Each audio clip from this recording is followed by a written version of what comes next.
एक दिन भगवान विष्णु मृत्यु लोक की ओर बढ़ रहे थे। उस समय माँ लक्ष्मी जी भी उनके साथ जाने के लिए तैयार हो गईं।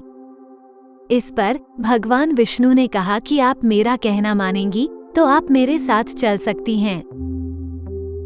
इसे मानने के बाद भगवान विष्णु के साथ लक्ष्मी जी भी पृथ्वी लोक पर आ गईं।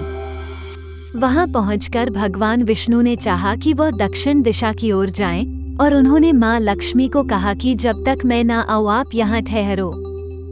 उसके बाद वे दक्षिण दिशा की ओर बढ़ गए।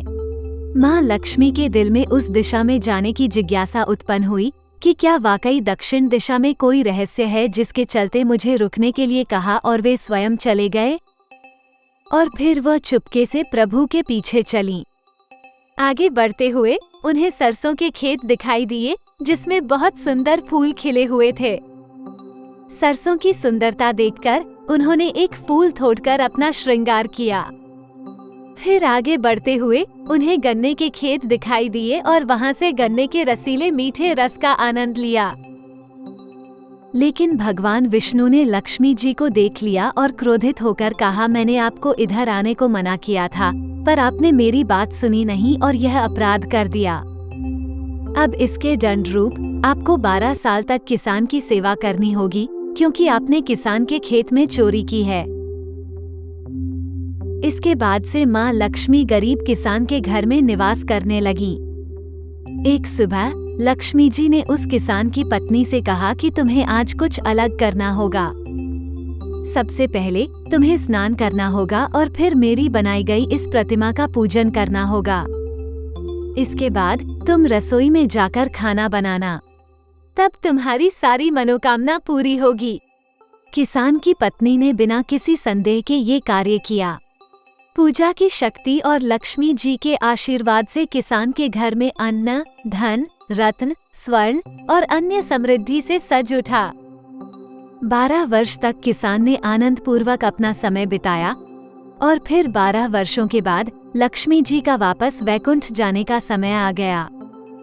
जब विष्णु जी किसान के घर पहुँचे तो किसान ने उन्हें वैकुंठ जाने के लिए तैयार होते देखा और उसने लक्ष्मी जी को भेजने से मना कर दिया। इस पर भगवान ने किसान से कहा, इन्हें कौन रोक सकता है? ये चंचल हैं और कहीं नहीं ठहरती। इन्हें मैंने अपना शाप दिया था, इसलिए वो 12 वर्ष से तुम्हारी सेवा कर रही थीं। तुम्हारी 12 वर्ष सेवा का समय खत्म हो गया है। किसान ने जिद्दीपन से कहा, मैं अब लक्ष्मी जी को नहीं जाने दूंगा। तब लक्ष्मी जी ने मुद्दत सोचा और कहा, हे किसान, तुम मुझे रोकना चाहते हो तो ठीक है, पर मेरी शर्तों को मानना होगा। कल तेरस को तुम्हें अपने घर को स्वच्छ करना होगा। शाम काल में मेरा पूजन और घी का दीपक जलाकर रखना होगा। एक तांबे के कलश में रुपए भरकर रखना होगा। मैं उस कलश में निवास करूंगी, परंतु पूजा के समय मैं तुम्हें दिखाई नहीं दूंगी। इस दिन की पूजा से वर्ष भर मैं तुम्हारे घर से नहीं जाऊंगी।